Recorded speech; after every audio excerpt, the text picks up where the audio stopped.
I have got to eat a lot of humble pie. A lot of humble pie, because I really, really thought Thomas Frank was the one. I really thought what he'd bring to Spurs would be exactly what we needed, and it will get us firing up the league. And I have got this hopelessly, totally and utterly wrong.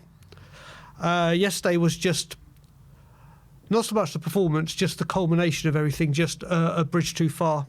And I can't defend him anymore. I can't back him. I've tried to be, since Levy left, the most positive Spurs fan and give everything a clean slate and start from the beginning. But I have got this, totally, utterly wrong. And to anyone that is watching or does watch this after, I apologise for being so tunnel visioned, so much in defence of Thomas Frank. It's the style of play. Joe, the thing is, what got my back up immediately, and I didn't stand for it at all, is the way he spoke to the fans. You can never do that. People went mad at Ange, even yourself after the Chelsea game when he copped. Yeah. And you can't do that. And I think the only way you can slightly get away with going for the fans is if you've got credit in the bank. If you've done something to warrant you saying that, but he has no credit in the bank. Yes, he did very, very well at Brentford. And I really thought with a bigger club, more money, and with a better squad, he will be able to do better. And I loved everything he said in press conferences. I loved what he stood for. But he's come to Tottenham and he's thrown it all away. And you can't go for the fans. Then you come on to the style of football. I've been one that has said, you know what, wait till he gets his players in, And I understand the argument for he's got better players and he should be doing better, but you look at that front line, it's toothless, it's spineless, there's no cutting edge, there's no Ginola, there's no Son, there's no Kane, there's no Anderton, I can list a whole line of players. And then just the results, and then you look at all the scenes at the end, it's just not good enough. So I have to say, my defence of Frank has stopped, but I will say, it doesn't matter what manager comes in. It does not matter who comes in next. Jose Mourinho years ago said same players, different manager. I think we need to change it to same owners, different manager. And there's a whole heap of things that I've been looking through and talking, and it doesn't matter. They're not going to get backed. They're not going to bring in quality. They're not going to do the right thing. We've had players like Rose. Google the players. We had Harry Kane back my ambition will stay. We've had Romero saying things. We've signed directors of football in Hitchin that have said, I don't like the January window, and the stuff he said. We've got Johan Lang, who Villa were delighted to get rid of, who has been an absolute cock-up for us. We've had Paul Mitchell say, this was my dream job, it's turned into a nightmare. And we're just a mess. When you want to kill weeds, you attack the roots. And Frank is not the right man for the job. Like I said, I got this totally and utterly wrong. So you have no faith that he can turn this absolutely around now? None. Absolutely none. Yesterday was a bridge too far. I just can't. You know, I mean, like I said, and I want to reiterate that when I said I want to apologise for how tunnel vision and how down your throat I've been with Thomas Frank, because I seriously believed he could do something and that this was going to be different. Wow. I fell for the Enoch Con. And I apologise. I apologise for being as direct as I have been. But you just can't. There's just too much to say. This ain't going to change. Is this the first time then that you've felt this way about the manager, and also when it comes to the summer, Enoch leaving, Levy leaving, the delight that was that the whole fan base felt? Do you feel like that joy you've had for Levy leaving maybe has clouded your judgment of of Enoch still being here? and maybe they sold you a reality which wasn't the case. 100%. Listen, I'm still delighted Levy's left. Don't ever get that. I will never, ever not be proud of what loads of people did. Change for Tottenham, the group I was with, the people that came on, all kinds of media and spoke about it. I was delighted. And when that happened, and then you had people like Vinay coming out and talking all the time, you're like, that's what we wanted to see. That's what we wanted to hear. And I was like, do you know what? I don't want to be so anti-ENIC straight away. I was like, okay, let's see what they got.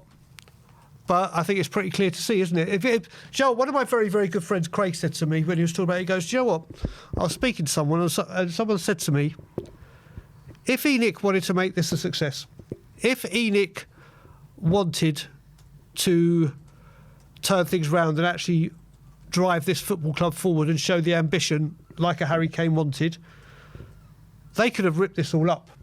They could have got Lang out the door. They could have literally gone and hired footballing people. They could have done what they did, and they would right now with Kudus out, now probably Bergvall out, a strike force that can't score, Mawani just being useless, having to rely on Richie, no Solanke. Now we've got no right wingers. You would have thought the board would have gone, right, okay, this is a massive issue. We need to get someone in now. But there's absolutely nothing. There's absolutely nothing. And I know we can say we're only, 8 days into January? Yeah. But we heard when Parashi did that video. We've already had the chats. I know Kudus getting injured now could have put a... But you sold Johnson. Yeah. You sold Johnson, so you knew a right winger was going to be an issue. And there's just nothing. So I don't know what to say. Frank has lost me. There will be no more Frank defence. There won't be. When you say Frank has lost you, are you in the camp of we need to sack him immediately? Is it a case of, might as well keep him in charge because we've got no better alternative? Like, how do you feel about the current situation? Do we need to put in an interim? Are you like Frank out? Like, is that your stance, or is it just a case of I'm not longer interested in defending him kind of stance? This is a tough question to answer in all honesty, because you look at it like you said, who is there to bring in? Knowing this club, they go bring Ryan Mason in as interim, and then this club will go, the fans will go nuts, and rightfully so. You can't bring anyone in because you can go get Xavi. Everyone's saying Xavi. Whether he comes in. Someone says Klinsmann interim. Adam Phillips says. Big up, Adam. Listen, listen. You won't find a bigger fan of Klinsmann. I got to watch that man at a I had a season ticket the next year, but went to a majority of his games, and unbelievable. But a management, I just don't know. It seems like wherever he's gone, the players have had issues. I mean, we'll come on to the players later, these spineless, toothless, weak players that we have in the squad. We'll have we're going to do an update. We're going to discuss. Yeah, exactly. So we'll get into that. So I am certainly, put it this way, if he gets sacked, totally get it, totally understand it, and he's brought it on himself. But then you've got to think about the replacements, and then you've got to think it's January. So if it's an interim, do you back the interim with big money to bring in players, or do you say, right, we'll get a couple of it's such a mess. So Frank, put it this way, I put it this way, I'm more Frank out than I am Frank in. But I wouldn't say I'm 100% Frank out because of the alternatives. What was it about yesterday specifically for you, which was the breaking point? Because, I think a lot of people, a lot of fans acknowledge that it was maybe an improved performance, Frank said. It was an overall good performance. We remember, at 2-2, Van der Ven has that chance. We could have won the game. We then concede in the last minute. A bit heartbreaking. Were we the better team? I would have argued like a 2-2 draw is probably a fair result, but there were definitely times we were on top yesterday, and that's more to say than a lot of other games we've had this season. But a lot of fans. Ben said he was pleasantly surprised by what he saw yesterday, in terms of how much of the game we had. So why do you think yesterday was your breaking point compared to previous performances? Just a combination of everything, and then like I said, how many times are we going to concede a goal outside the box? The defending for it from some of the players was just woeful anyway. Obviously, it was written in the stars, wasn't it? Semenyo, his last kick on his birthday, an Arsenal fan. This is the kind of stuff that movies are made of, isn't it? It's like Roy of the Rovers stuff. But how many times have we seen that? It's a clear issue, and it's not being rectified. And I would think any manager that sees an issue, someone that wants to take so much time preparing for the opponents, well, okay, you want to do that. That's all well and good, but why are you not addressing the lack of rushing out to stop a goal that is constantly happening? Doesn't matter which team against, it just happens time and time and time again. And then, just like I said, mainly the culmination, but that goal was the final nail in the coffin for me, because it's just like, how many times have we seen this? You could write it as soon as that ball left Semenyo's foot, you know where it was going. Mm-hmm. And it just keeps happening. So I think yesterday was just the culmination and the final nail in the coffin. Wow. I didn't expect you to go this far when it comes to the manager. Yeah, mate, like I said, at the moment, there's one thing I have said for many, many years is this club is rotten to the core. Mm-hmm. There is no accountability. There is no standards. There is no, if you play shit, you play because we haven't got the quality. There's just, the club is rotten, unfortunately. And it's just going to go around a loop every single time. Whenever a manager comes in, we'll get a couple of players in. When it comes to the manager, is it purely the results he's getting, or is there more to it? Is it also what the kind of how we're playing as well? Is that also a main factor for you? Why you've decided to change your mind? It's a Joe what? Yeah, it might be, but because he's changing with personnel and trying to be more attacking, that you've seen like he did against Sunderland, mm-hmm. and then we don't. Yes, we attacked a bit more yesterday, but a lot of it is for the way he's talking to the fans. You can't do it. You cannot do it. And like I said, he comes out and says these things before a match. You don't like how he speaks in press conferences? No, I don't know what it is since he's come to Tottenham. I don't know what it is. At Brentford, when he did press conferences, maybe they just didn't get the same amount of attention. Maybe they didn't. Maybe there wasn't the same spotlight on Brentford as it was Tottenham. But he always looked like a welcoming, friendly guy that would have good banter. And he's just come here and he'll just put down the club and the supporters. And I'm sorry, you can't do that. After a win, after whatever, emotions, yeah, you can sometimes get the best of you. But to consistently keep doing it. You get some fans, though, saying, because he said the other day, we've got, this club has a great motto, but, we need to realise the reality, we need to realise where we are, all this kind of stuff. Always kind of trying to almost tell Spurs fans, don't bother thinking we're better than we are, or we're not a Champions League club. He mm-hmm. said that. He said we only got here because we won the Europa League, kind of playing down those achievements and all that kind of stuff, playing down the playing squad. Now, some fans say he's spot on. He's, he's absolutely right. Like, we are, this squad is rubbish. Like, we are in the Champions League because of luck and all this kind of stuff. But is that how you want your manager to be talking about the situation? Do you like that when he says things like, we just have to accept reality, like this is how this has to be, we're blaming the attacking football, the lack of attacking football on lack of because of we got players injured? Or would you like, or how would you like to approach those kind of questions? So when he talks about the squad, I think he's absolutely spot on, and it's a harsh reality that we need to understand and listen to.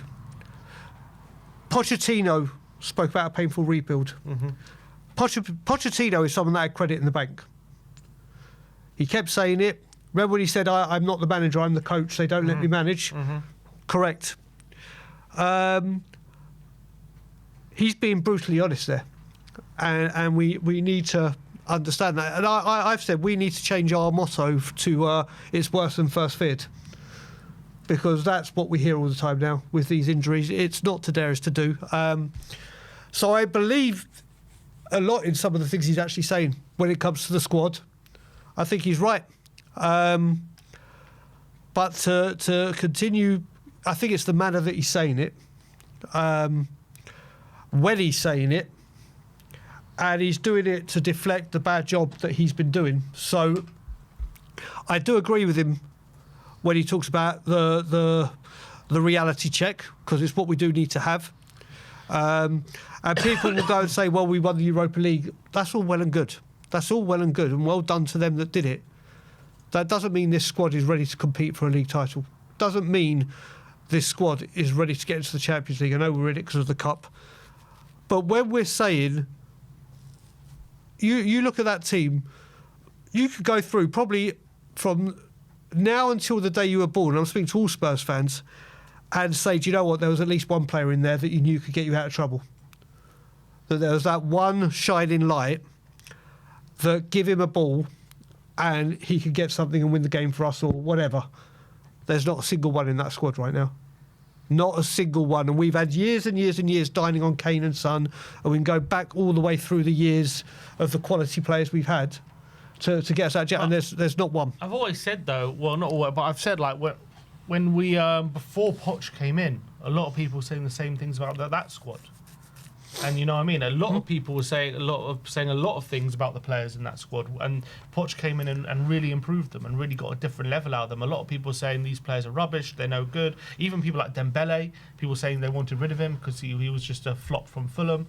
Vertonghen, he was very similar to what Romero is now. People were like, is his head in the game? Does he want to be here? Kyle Walker was seen as a mistake-riddled right back.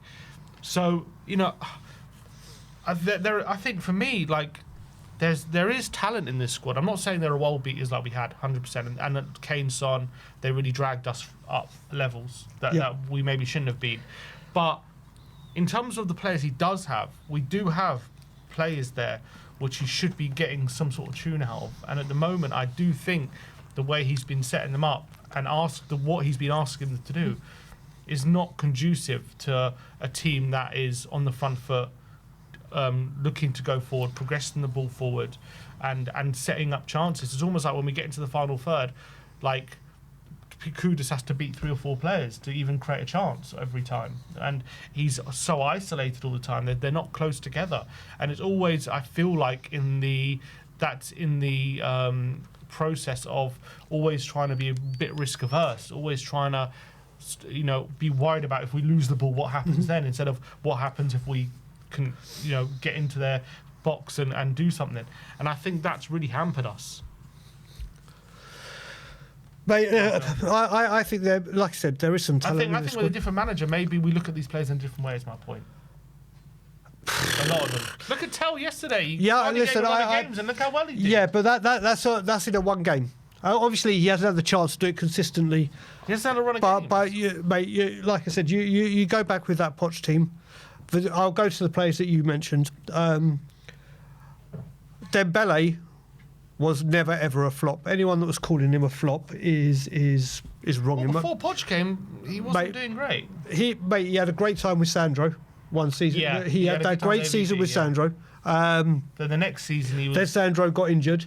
Yeah. Then he was brilliant. Then you put him with a 1 yard. Listen, he was quality. There's no doubt Pochettino got the best out of him by a country mile. Vertonghen, only his head went because of Tim Sherwood. Mm-hmm. He was great for the first season of AVB, got its Premier League Team of the Year. Kyle Walker was young and developing. But do you know, what I will say with this is, you look at it, this is years and years of cutting corners and buying potential and buying cheap.